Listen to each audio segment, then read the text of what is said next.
Hello, my name is Brandon Brown. Today is a very special day for me. Thanksgiving Day 2004 started out with a lot to be thankful for. He called everyone he knew to say Happy Thanksgiving.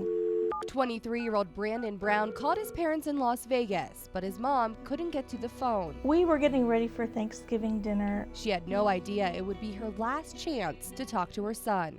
I would have grabbed the phone and talked to him as long as I could, and nothing would have been more important than that. But I talked to him often, so I just didn't think it was a big deal that I was going to call him back later. Brandon had spent Thanksgiving in Pueblo with his cousins. That's where he was going to stay for the night. And his friends just kept calling him because they wanted to hang out. Brandon declined, but eventually gave in to their requests. They were all anxious, excited that he changed his mind and came to hang out with them, and I'm sure they had a great time. Police say he and his friends went to the Icon nightclub in Colorado Springs around 9 o'clock. He was a good kid. He was like everyone else. That night it was Thanksgiving and they went out and they just wanted to enjoy themselves. While at the club, some guys started hitting on some of the girls in Brandon's group, and police say those guys later followed them. They left the nightclub and they decided they were going to meet up at a Danny's restaurant at Flint Ridge Academy. Well, when they get to Danny's, there's some words exchanged and Brandon shot. Brandon wasn't involved with the fight, and his family says he hated violence. Brandon was quiet, he was shy. Police say shots came from both sides, but Brandon was the only one who was hit. I think Brandon was just in the wrong place at the wrong time. We have a good idea of what might have happened that night. We're just asking people that were there that night if they have any additional information to come forward and call us. I think if he had known his friends had guns with them, I don't think he'd have been with them. But there were a couple of his friends that had weapons that Brandon didn't know about. His parents found out Brandon had died the next day. Every time somebody even says the word Black Friday, just sends a chill up my spine because it really was a Black Friday for us.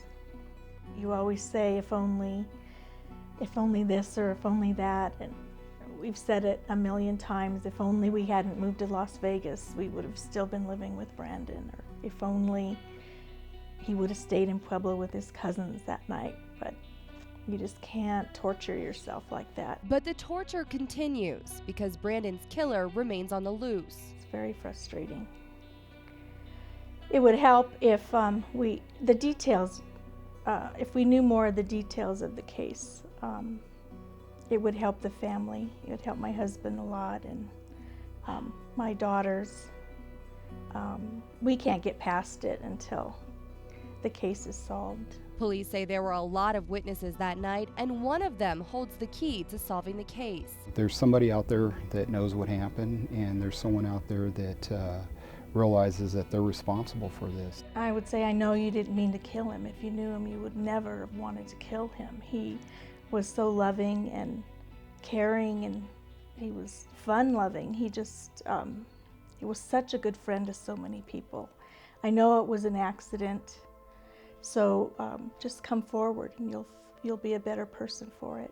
Brandon's family says they want Brandon to be remembered for how he lived. Well, I got everything I needed. Not how he died. He was just precious. He was a wonderful son, a wonderful brother. He took wonderful care of his sisters, and